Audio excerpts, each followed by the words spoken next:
नमस्कार दोस्तों। आज हम बात करने वाले हैं तृतीय वर्ष अनिवार्य हिंदी के बारे में।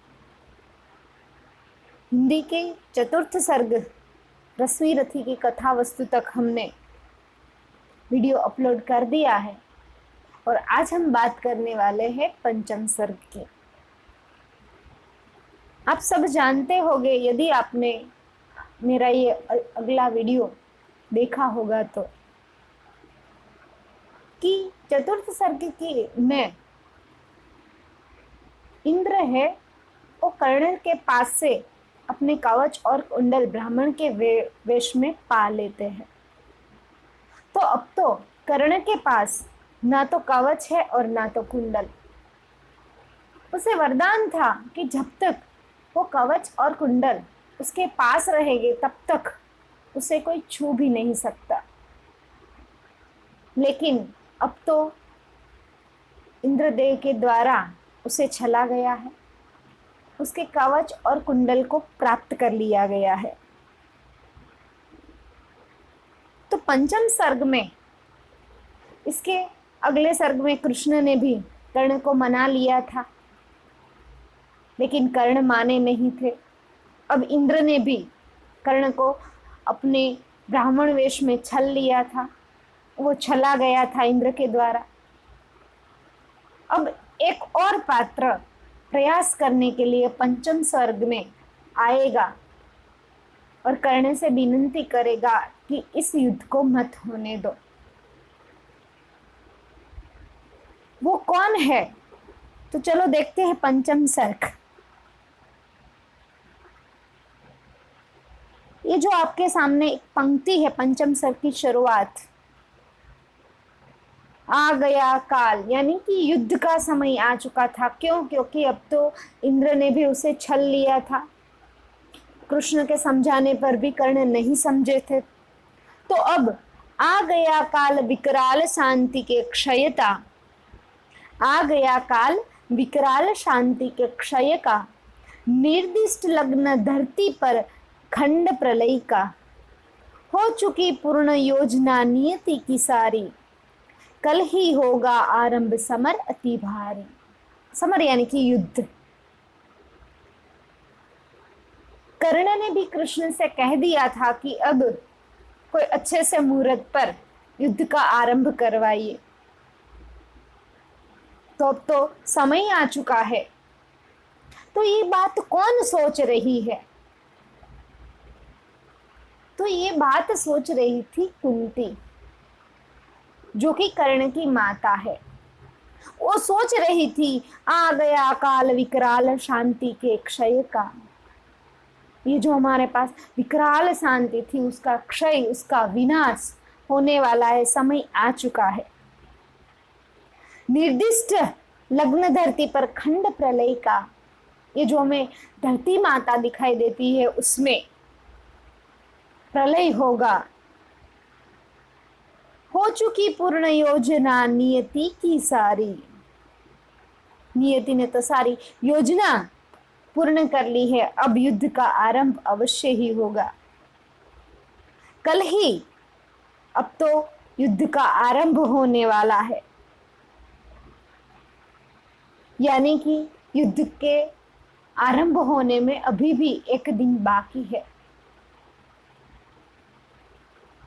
तो कृष्ण के समझाने पर भी जब कर्ण नहीं मानते तो कुंती ये सारी बातें सोच के कर्ण के पास जा पहुंचती है।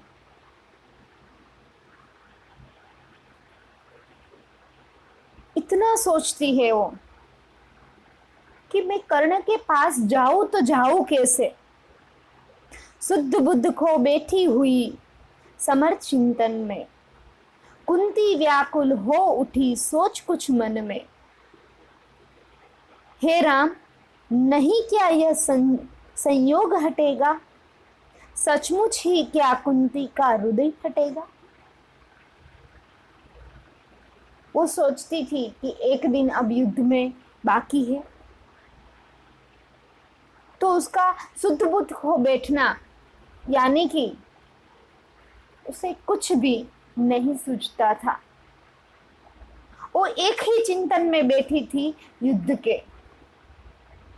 इतनी व्याकुल हो उठी थी कि उसके मन में एक के बाद एक के बाद एक विचारों की भरमार लग गई थी। वो सच में कहती है कि हे राम, ये संयोग, जो युद्ध का संयोग उत्पन्न हुआ है, ये सच में नहीं हटने वाला। सचमुच मेरा हृदय फूटने ही वाला है, टूटने ही वाला है। क्योंकि कुंती जानती थी कि कर्ण है वो दुर्योधन के पक्ष में है, तो या तो वो कर्ण को पा सकती है या तो वो अर्जुन को पा सकती है। वो किसी को भी गवाए है तो उसके पुत्र ही। यदि अर्जुन को कुछ होता है तो भी उसका हृदय फटेगा, और यदि कर्ण को कुछ होता है तो भी उसका हृदय फटेगा। एक ही गोद के लाल, कोख के भाई, सत्य ही लड़ेंगे हो दो और लड़ाई। सत्य ही कर्ण अनुजों के प्राण हरेगा, अथवा अर्जुन के हाथों स्वयं मरेगा। वो सोचती है कि एक ही गोद से जन्म लिए हुए भाई क्या सचमुच लड़ेंगे? ये विचार से भी मेरा मन कांप उठता है। तो सचमुच में वो लड़ेंगे तब क्या होगा? सच में कर्ण अर्जुन के प्राण हर लेगा, या फिर अर्जुन है वो कर्ण के प्राण हर लेगा? मेरी तो कुछ भी समझ में नहीं आ रहा है, मैं करूं तो करूं क्या? तो इस तरह सोचती सोचती कुंती है वो जा पहुंचती है कर्ण के पास। जब कुंती है वो कर्ण के समक्ष जाकर उसे पुत्र कहने का साहस उसमें नहीं था। आज दिन तक उसे पुत्र कहने का साहस उसमें नहीं था, किंतु वो प्रतिदिन सोचती तो थी ही कि अब कुछ कर्ण को कुछ बताए बिना काम नहीं चलेगा। लेकिन कर्ण की और जाने का उसमें साहस ही नहीं था। तो इतना सोचकर वो अब उसे अब पता था कि युद्ध का आरंभ अवश्य है। तो आखिरकार जब युद्ध आरंभ का मात्र एक दिन ही बाकी रह गया, तब वो सारी शक्ति समेटकर कर्ण के पास आई और उसे देखते ही वो चकित हो गई। वो देखती है कर्ण को दूर से, उसकी शोभा को वो देखती है। सुत की शोभा को देख मोद में फूली, कुंती क्षण भर को वेदना व्यथा वेदना भूली।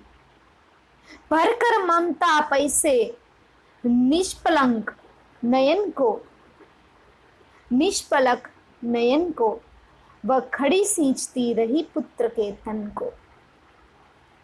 जब कुंती है वो कर्ण के पास पहुंचती है, तब उसकी जो शोभा है उस शोभा को देखकर ही वो फूली नहीं समाई।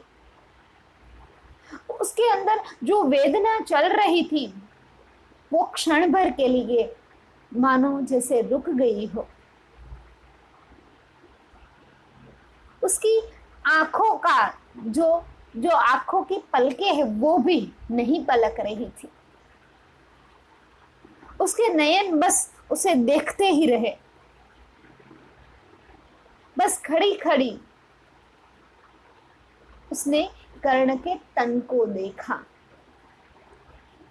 किंतु आहट पाकर जब ध्यान कर्ण ने खोला, कुंती को सम्मुख देख विनीत हो बोला, पद पर अंतर का भक्ति भाव देता हूं, राधा का सुत हूं मैं देवी नमन करता हूं। जब कर्ण को देखती है कुंती, तब कर्ण की आंखें खुलते ही वो किसी को सामने देखती है। उसे महसूस हुआ कि आसपास कोई है, तो वो कर्ण अपना ध्यान खोलता है और कुंती को अपने सम्मुख देखकर वो विनम्रता से बोलता है कि आपके चरणों में मैं अपना भक्ति भाव धरता हूँ। मैं राधा का पुत्र हूँ देवी, मैं आपको नमन करता हूँ। हे आप कौन, किस लिए यहाँ आई है? मेरे निमित्त आदेश कौन लाई है? यह कुरुक्षेत्र की भूमि युद्ध का स्थल है, अस्तमित हुआ चाहता विवाह मंडल है। अरे आप देवी कौन है और आप यहाँ इस कुरुक्षेत्र की भूमि पर यहाँ क्यों आई है? अर्थात आप जब यहाँ आ ही गई है तो मेरे लिए कुछ न कुछ निमित्त या मेरे लिए कुछ न कुछ कार्य लाई होगी। तो आप मेरे लिए कौन सा कार्य, कौन सा निमित्त लाई है?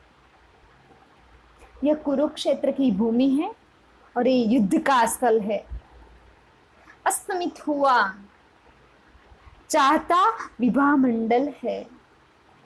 ये विवाह मंडल को चाहता है, लेकिन ये तो अब अस्त होने वाला कुरुक्षेत्र है, युद्ध का स्थल है। आप यहाँ मेरे लिए क्या संदेश लाई है?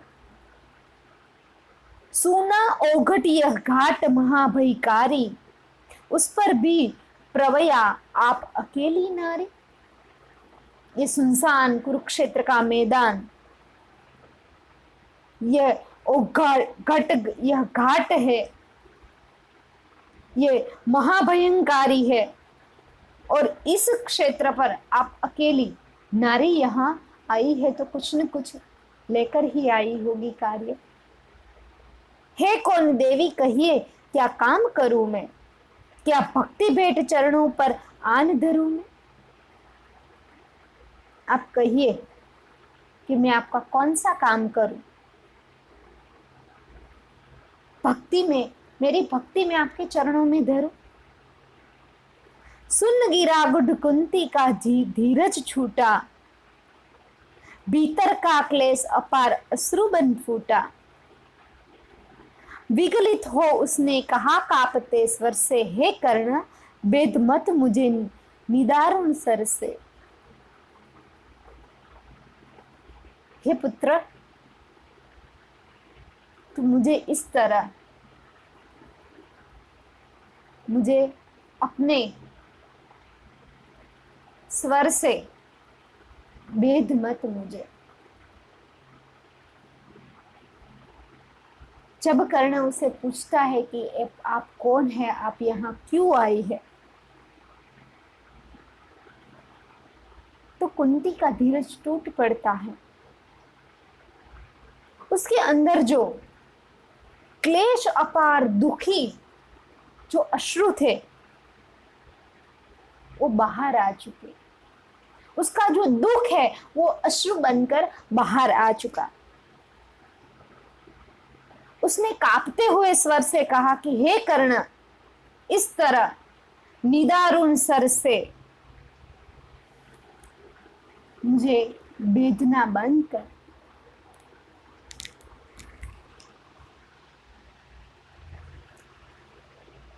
राधा का सुत तू नहीं तने मेरा है, जो धर्मराज का वही वंश तेरा है। तू नहीं सुत का पुत्र राजवंशी है, अर्जुन समान कुरुकुल का ही अंशी है।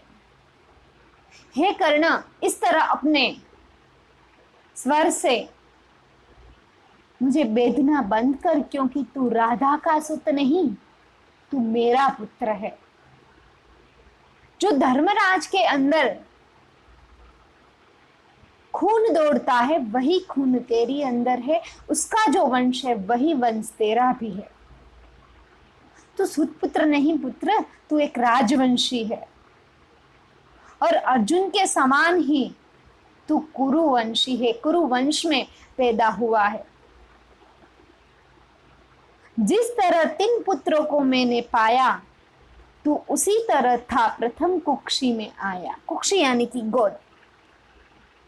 पा तुझे धन्य थी हुई गोद पर मेरी, मैं ही अभागनी प्रोथा जननी हूं तेरी।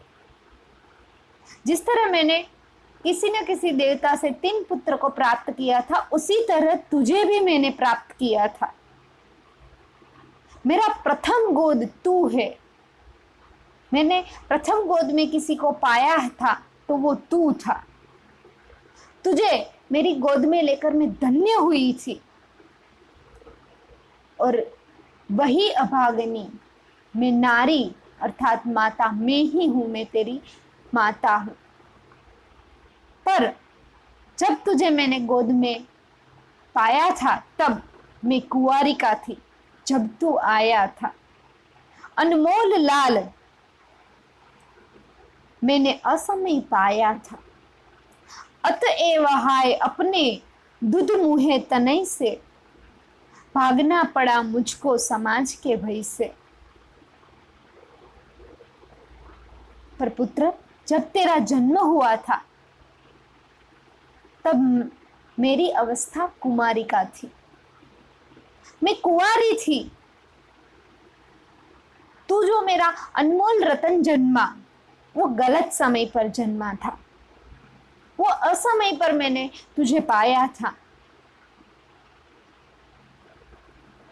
इसीलिए मुझे समाज के भय से तुझे छोड़ना पड़ा।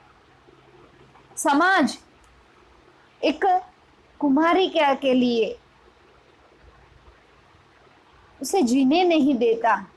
एक समाज है वो कुमारिका के लिए कितनी सोच बनाकर रखता है उसका तुझे अंदाज भी नहीं है।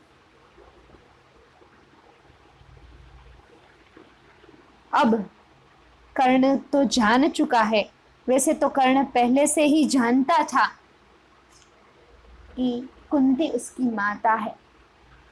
डूबते सूर्य को नमन निवेद करके कुंती के पद की धूली शीश पर धर के राधे बोलने लगा बड़े ही दुख से, तुम मुझे पुत्र कहने आई किस मुख से।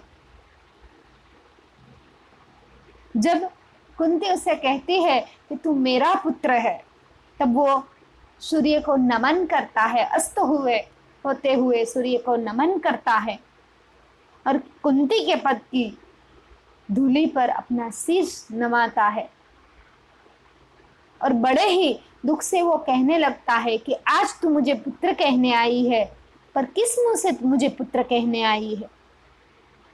क्या तुम्हें कर्ण से काम सुत है वह तो, माता के तन का मल अपुत है वह तो।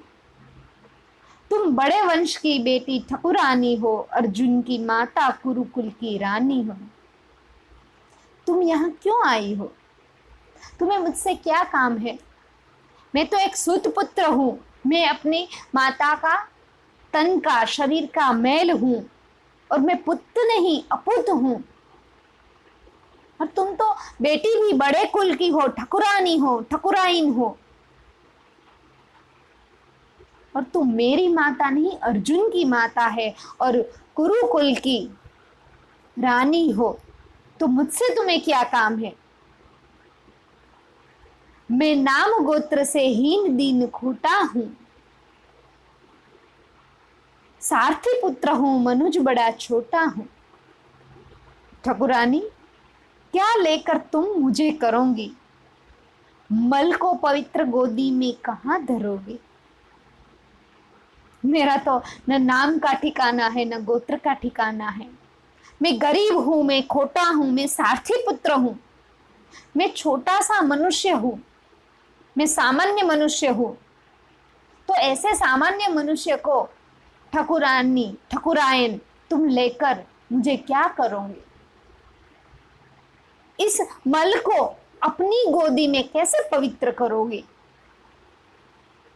हे कथा जन्म की ज्ञात, न बात बढ़ाओ, मत छेड़ छेड़ मेरी पीड़ा उकसाओ।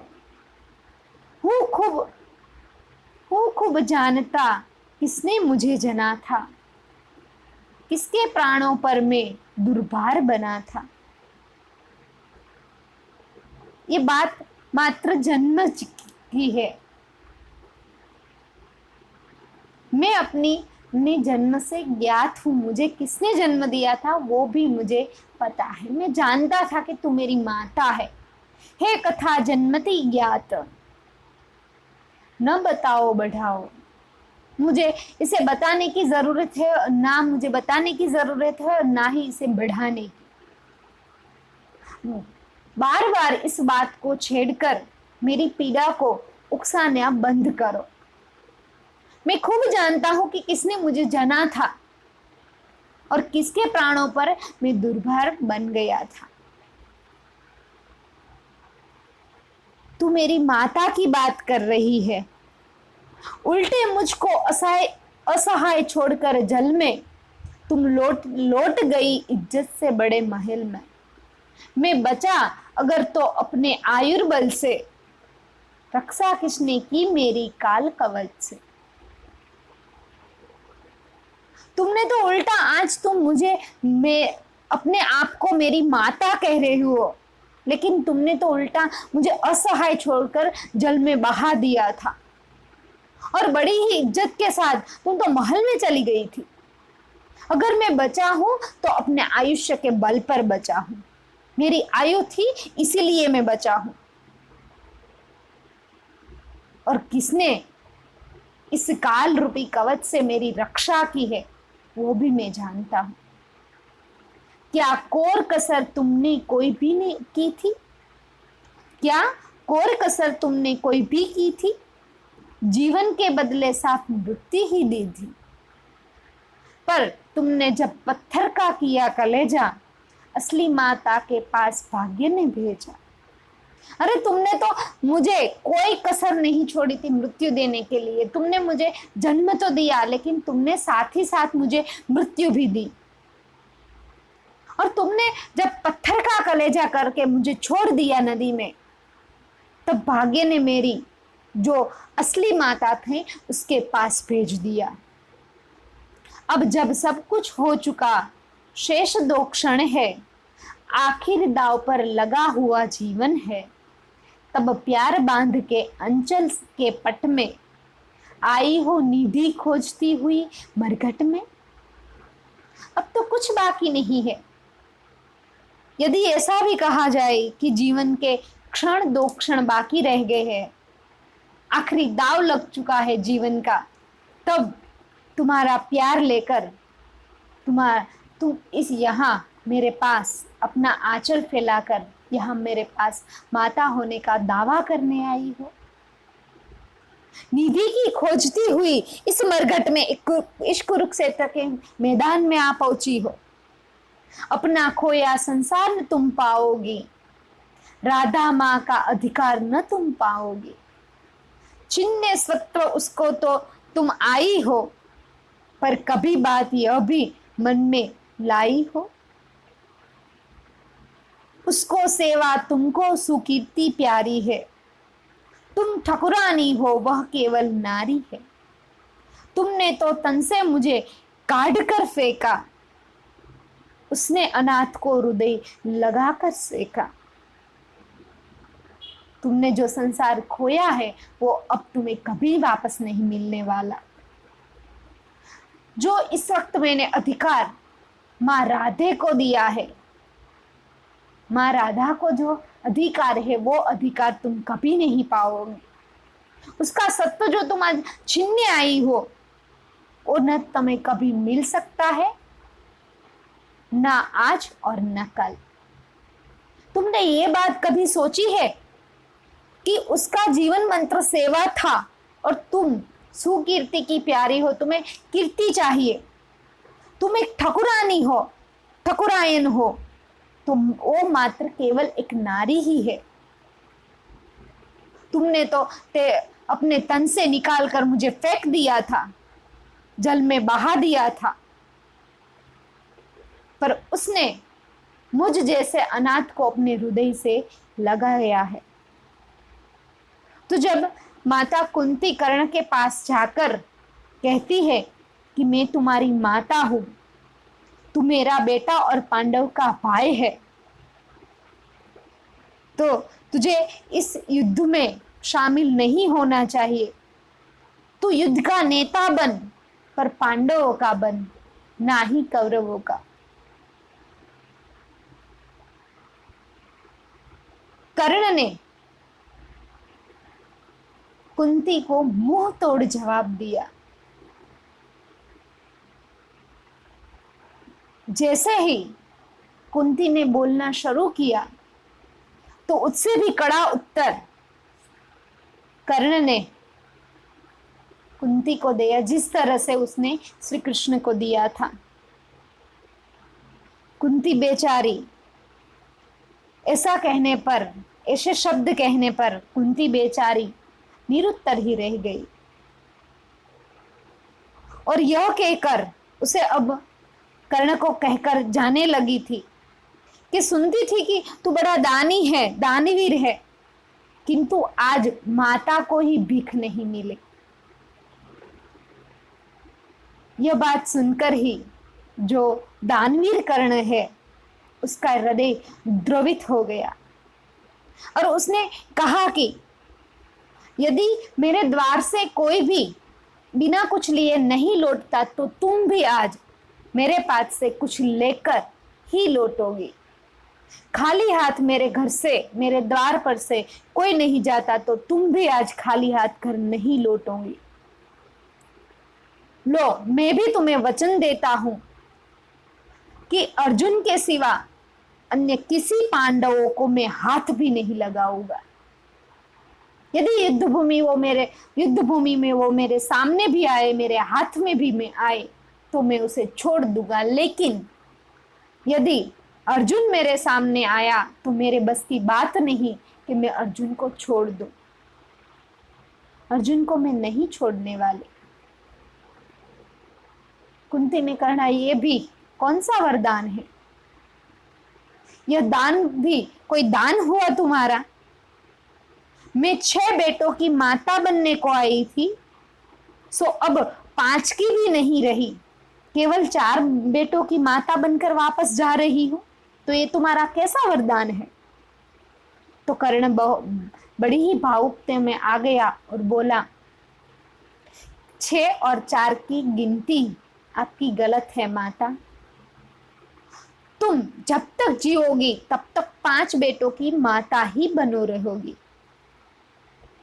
इस युद्ध में यदि अर्जुन ने मुझे मारा तो भी तुम 5 पांडवों की माता रहोगी, और यदि मैंने युद्ध में अर्जुन को मार दिया और दुर्योधन विजय को प्राप्त करेगा तो मैं सब कुछ छोड़कर मैं तुम्हारे गोद में आ जाऊंगा, मैं तुम्हारे पास आ जाऊंगा, तब भी तुम्हारे 5 ही पुत्र रहेंगे। तो 5 की गिनती आपकी गलत थी। मैं मरूं या अर्जुन मरे, लेकिन आपके तो जीवित पुत्र 5 ही रहेंगे।